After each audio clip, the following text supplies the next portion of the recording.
Do you know who this is? Of course not. It's my uncle. And do you know who this is? Neither do I. I work for the Human Resources Department at a local engineering firm. I also just applied for another job at a far more prestigious agency. In that interview, I was pretty confident I'd get the job. I knew exactly how this process worked since I'm usually on the other side of the table interviewing candidates just like myself at my current firm. The interviewers told me that I and one other individual were the strongest candidates. I'm pretty sure I'll beat him out. Not only because I killed the interview, but because I also have my ways. Every night before I sleep, I try to read a few pages from the biography of the Prophet Muhammad, peace be upon him. I've always found his life fascinating. In fact, before I got busy with work, I used to attend weekly classes about his life and used to feel like it was as if he was in front of me teaching me how to live. Even if Fatima, the daughter of Muhammad, stole, I would punish her. Fear Allah and do justice amongst your children. 7 people will be shaded by Allah, the first of them, a just ruler.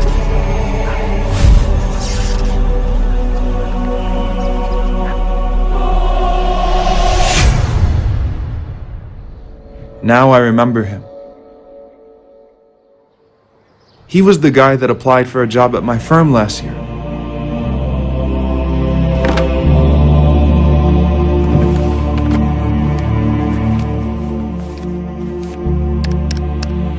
I knew he was qualified.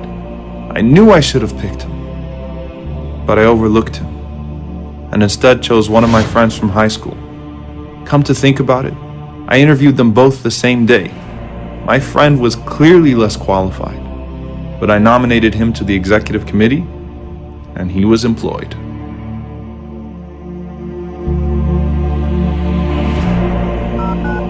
This number is no longer in service. How am I supposed to reach this guy? I hope he still has the same address. Oh Allah, help me find him. Oh Allah, I beg you to forgive me for being unfair. I've never realized how difficult this would be until I was in a similar position, waiting to hear back.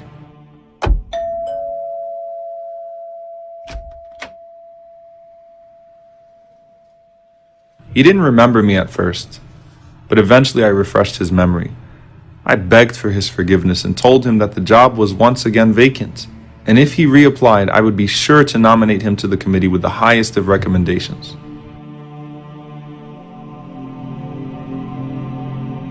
After a moment of silence, he said, "You know, I have to ask, why now? What suddenly awaked your conscience?" Muhammad, the Prophet of God. We need to read about his life and challenge our own vices with his principles, to read about his sense of justice, to read about how when Usama bin Zayd came to intercede on behalf of a powerful woman, he responded by saying that even if his own beloved daughter Fatima stole, he would treat her no different. We have to read about his call to establish justice, be it against our own family members and even against ourselves at times. His call to uphold justice and equality for all of the children of Adam. All of you are from Adam, and Adam was from dirt. There is no difference between one who is white and one who is black, except in piety. As for that new job that I had applied for that I was sure I would get because I had my ways, particularly my uncle being the manager of that company, who already guaranteed me the job, he told me to meet him at Asr prayer that day.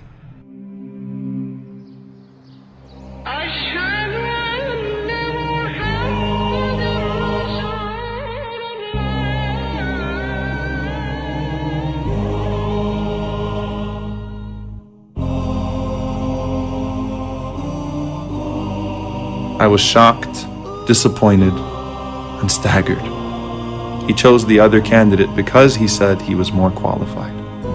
He explained to me how difficult it was for him to overlook me even though I was his own nephew, but he felt he had to be fair.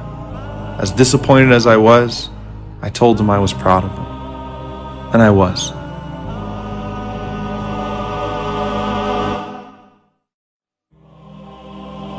Our Prophet taught us that everyone should have their rights, and that everyone should be given a fair opportunity to succeed in this life and the hereafter. Rasulullah, you never wronged anyone or allowed anyone to be wronged in your presence. Allahumma inni a'udhu bika an adilla aw udall, aw azilla aw uzal, aw adlima aw udlam, aw ajhala aw yujhala alay.